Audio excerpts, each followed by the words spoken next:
Vamos falar do Coritiba, que teve um primeiro tempo desastroso, melhorou no segundo tempo, chegou ao empate com o vice-lanterna do Campeonato Brasileiro. O repórter Nicolas França acompanhou de perto o jogo.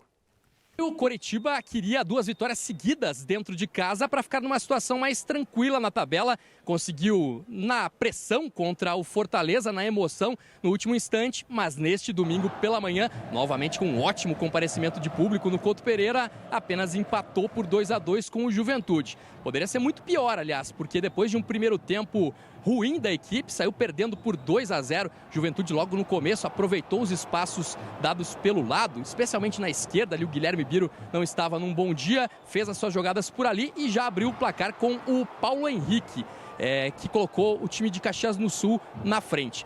Na primeira etapa, ainda o Coritiba tentou pressionar, muitos escanteios, mas num contra-ataque teve um pênalti cavado pelo Ricardo Bueno, atacante da equipe de Caxias do Sul, que o árbitro acabou marcando. O VAR poderia ter interferido, isso acabou não acontecendo. O Ricardo Bueno bateu e fez 2-0 para o time visitante. O técnico Gustavo Morínigo teve que se virar no intervalo, já que a estratégia inicial não deu certo. Voltou com 3 substituições nas laterais, trocou Matheus Alexandre e Guilherme Biro pelo Natanael e o Egídio, jogadores de característica mais ofensiva. Ali na frente colocou 2 centroavantes, né? O Adrian Martinez para jogar ao lado do Léo Gamalho, tirou o Fabrício Daniel, que vinha fazendo a função de meia, e o Coritiba, na base da pressão, da ocupação de espaços, da luta, foi indo para cima do adversário, conseguiu diminuir com o Léo Gamalho. Ainda no início da segunda etapa, ótimo cruzamento do Igor Paixão e ele marcou de cabeça, sustentando esta média espetacular que tem, é o jogador neste século com a maior média de gols com a camisa do Coritiba. Colocou o time no jogo, seguiu a pressão, até que mais uma assistência do Igor Paixão, desta vez o Adrian Martinez, girou bem dentro da área, mandou para a rede, empatou. Dos males, o menor. O Coritiba, que buscava 6 pontos dentro de casa, acabou conseguindo fazer pelo menos 4. Fica numa situação, neste momento, um pouquinho mais confortável na tabela, mas se esperava 2 vitórias em casa, porque agora são 2 jogos muito complicados, fora contra o Flamengo e também contra o Corinthians. Depois da partida, o técnico Gustavo Morínigo tentou explicar o que não deu certo na primeira etapa e depois porque o time, pelo menos, buscou um empate no segundo tempo. Então fica difícil, desde esse ponto, empezar un nuevo juego a partir de ese resultado porque uno está corriendo por atrás, facilita el juego del rival que estaba recuado, que estaba atrás, que solo buscaba transición, y por más que tuvimos muchas chances de gol, hoy no fuimos felices en el primer tiempo por falta quizá de presencia de área o caprichar un poquito más porque tuvimos 2 o 3 de Paixão, por ejemplo, que podría haber hecho la diferencia. Estaba en segundo tiempo, por supuesto, mi labor buscar una solución, trocar a Viró, poner a Egídio, que es un poco más ofensivo, buscar un poco más de llegada directa al área, Adrián para eso, acompañar a Leo, que estaba muy sosillo en ese momento del primer tiempo. Y el otro lado, un cambio obligado de Mateus porque él sintió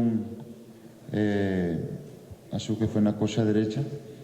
Entonces tuvimos que hacer 3 trocas que dieron un aire nuevo y a partir de eso fuimos acima de él, ¿verdad? Más no conseguimos lo que queríamos, pero no desmerito el empate porque al ser un juego prácticamente directo con un concurrente directo, ficamos en las mismas posiciones de distancia. Técnico Gustavo Morínigo e suas explicações a respeito do empate por 2-2 com o Juventude. Agora ele terá uma semana para trabalhar a equipe e tentar uma estratégia para melhorar fora de casa, já que o time tem a pior campanha como mandante e vai jogar em Brasília contra o Flamengo no próximo sábado. Osmar. Obrigado, Nicolas França. É o Coritiba da Madalena Oliveira, do Marcos, torcedores do Coritiba acompanhando o programa. Vamos falar agora da Gongra Multimarcas, que é a melhor revenda de seminovos do estado do Paraná. Carro com garantia, periciado, você encontra na Gongra Multimarcas. Acesse aí o site gongra.com.br, gongra.com.br. O telefone 3366-2000 e é o WhatsApp também da Gongra Multimarcas.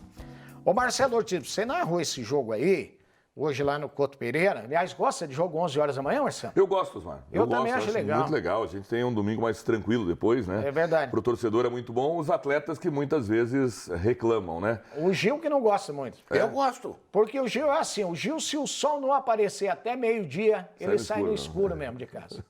Que isso, 7h30 da manhã eu tô lá na rádio todo dia. São linguarudo.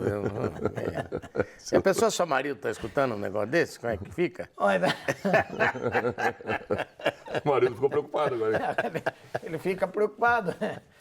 Isso, como é que fica? Fica preocupado. Fica preocupado. Não, é louco de bom o jogo 11 horas da manhã, principalmente para nós que O marido trabalhamos. mora na rádio, né? Tá direto trabalhando, né? É, então. Agora em cima da rádio. Literalmente. Literalmente em cima da rádio. Agora, Marcelo, Coritiba, de novo, um primeiro tempo desastroso, né? Pois é, o primeiro tempo muito ruim, né? O Morínigo falou até depois do jogo que o time tem que estar sempre 100%, não esteve. Agora, Gil, eu considero o trabalho do Morínigo bom. Considero, já quero antes de falar sobre o que eu achei do Morínigo nessa partida, que a comissão técnica tem que ser preservada, a diretoria está correta, não tem que ficar mudando toda hora. Contudo, Gil, acho que tem uma hora que tem que ter uma cobrança com o treinador, porque não é o primeiro jogo que a escalação não é boa. Isso. E aí tem que acertar. Se você tem que acertar, Gil, tem o mérito de acertar para o segundo tempo, mas é porque está errado. Então começa o jogo de forma equivocada e para mim hoje não foi diferente. Meio campo ficou vazio porque ele colocou o Fabrício Daniel sendo esse homem para... Mas aí você fica na real com 4 atacantes, o meio ficou vazio e o Juventude deitou e rolou no primeiro tempo. E a defesa daí, quando se apertou, Exatamente. não foi bem. Não foi bem. Não foi bem. Mas fica O lance do descoberta. Henrique, por exemplo, Fica ali- o William Farias tendo que correr para lá e para cá para fazer o papel dele, Exatamente. praticamente. Porque o Galarza ou marca ou joga. Como ele está sozinho no meio, ele tenta jogar, Então, fica mas o e a meio defesa, fica aberto. para usar o português bem claro, assim, do futebol, não aguentou o rojão. É, exatamente. Então daí foi... E sei lá, eu acho que é o 5º, 6º jogo que o Coritiba, não seguido evidentemente, mas ao longo do campeonato, que o Coritiba vai muito mal no primeiro tempo. É. Dá aquela arrumada no segundo, às vezes consegue empatar, às vezes até virar, mas ou não. Mas geralmente o Coritiba tem tido muito mais problema nas primeiras etapas do que no segundo tempo. Alguém falou hoje, até não sei se foi o Marcelo, agora termina o primeiro tempo e tal, e o Morínigo vai ter que fazer aquele milagre dentro do intervalo. Eu usei o termo para fazer aquela mágica. dele. Aquela mágica foi, eu no usei esse intervalo. Aquela termo. mágica. Por quê? Tá acontecendo Então, isso. Mas é que eu não sei. Série A é outra coisa, tudo bem. Agora, na Série B, o Coritiba se caracterizou por ter uma escalação e uma forma de jogar, dentro e fora de casa. E aí foi nessa e foi bem.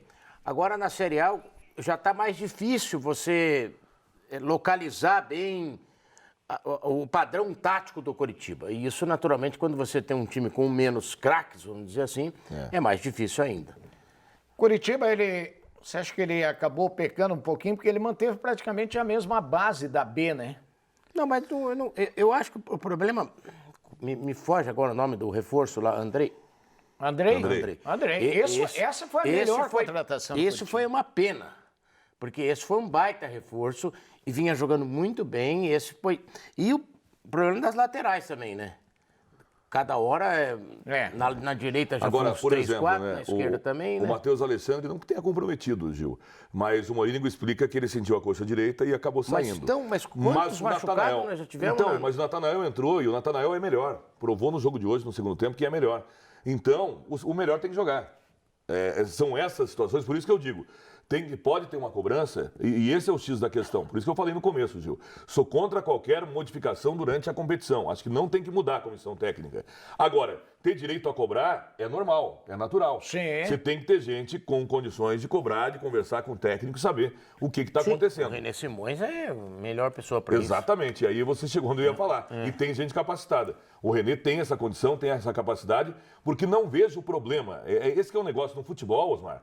Às vezes tem uns não me toque, sabe? Não vejo o problema, exatamente. O técnico continua escalando, continua mandando o time, continua. Mas sabe trocar uma ideia. Vem cá, o Natanael rende tudo isso. O Natanael ainda não tem condição física, então? Qual que é a avaliação? Não, a avaliação física é que está bem. Está bem, tecnicamente ele entrega mais. Por quê? Se a explicação for lógica, tudo bem. Continua com a opção do técnico. Eu gosto do Guilherme Biro, Osmar, só que o Biro já vem, as redes sociais mostram isso hoje, que a torcida já estava pegando no pé do Biro antes do jogo. Aí ele falha no começo da partida, primeiro tempo inteiro esse garoto é vaiado. Então... Que também não adianta nada, né, Marcelo? Exatamente, que eu acho que é uma besteira, mas a gente é o torcedor, o que vai fazer? Né? Só que você pode evitar isso, né, Gil? Pode evitar isso. Tem o Egídio, que tem uma baita experiência. Que... E nesse tipo de jogo, porque o que é o forte que tem que jogar, tem que ir pra frente. O que é o forte do Egídio? Quando ele joga de meia esquerda. Exatamente. E tanto que, ó, no segundo tempo ele aparece mais vezes, ele toca essa bola pro Paixão fazer a jogada para o segundo gol. E antes já tinha feito a jogada do Paixão pela esquerda de volta pro primeiro gol do Léo Gamalho. Os gols do Curitiba... falou do Léo aí, Marcelo. Olha a média do Léo, em 75 jogos, 38 gols com a camisa do Curitiba. Cara, é espetacular. É muito bom, né? É mais de um gol a cada 2 jogos, né? Exatamente. Muito bom. Não, faz a média tempo, é muito tempo que não tinha um goleador assim. Então, o goleador tem. O craque, Gil, que é o Igor Paixão, e aí é que está respondendo os Osmar. Os dois são muito bons. E esses dois, que fazem mais de 50% dos gols, ou dão passe ou fazem gols, esses dois vêm da Série B, Osmar. Então, quando a gente fala assim, poxa, poderia ter reforçado mais. Essa parada agora, e agora com a possibilidade novamente do Curitiba contratar, e que pode, e eu acho que tem que ser assertivo, Gil, nas contratações. Sim. Contratações pontuais, mas tem que vir para jogar. Agora não é hora de só reforço. Por exemplo, eu falei que falta esse meia, Gil, mas quando joga com o Tony Anderson, você joga praticamente com 4 atacantes também. O Regis, infelizmente, não está rendendo. O Robinho é o articulador, mas não aguenta todos os jogos. Então, talvez, Gil, essa seja uma posição. Esse agora, meia, para que esse ataque seja melhor. Agora, o Léo Gamalho, ele, assim, estou falando de olhar, de longe. Sim. Deve ter tido algum problema de sequência de carreira lá quando tinha 22, 23 anos, porque ele é bola, sabe, para top europeu. É verdade. Ele é bola para top europeu, fazendo gol do jeito que ele faz, postura física. Certa vez o Osmar vai lembrar, o Osmar fez uma entrevista aqui com o Gamalho, com aquela distância, e o Gamalho falou aqui para o Osmar, me chamou muita atenção, uma das perguntas foi essa, e ele disse que agora, palavras do Léo Gamalho, agora ele sabe melhor se cuidar fisicamente para ter menos contusões. Ele tem uma sequência muito ruim quando mais jovem, foi isso, então, que não deixou ele fazer isso que ele tá fazendo hoje. Era jogador para...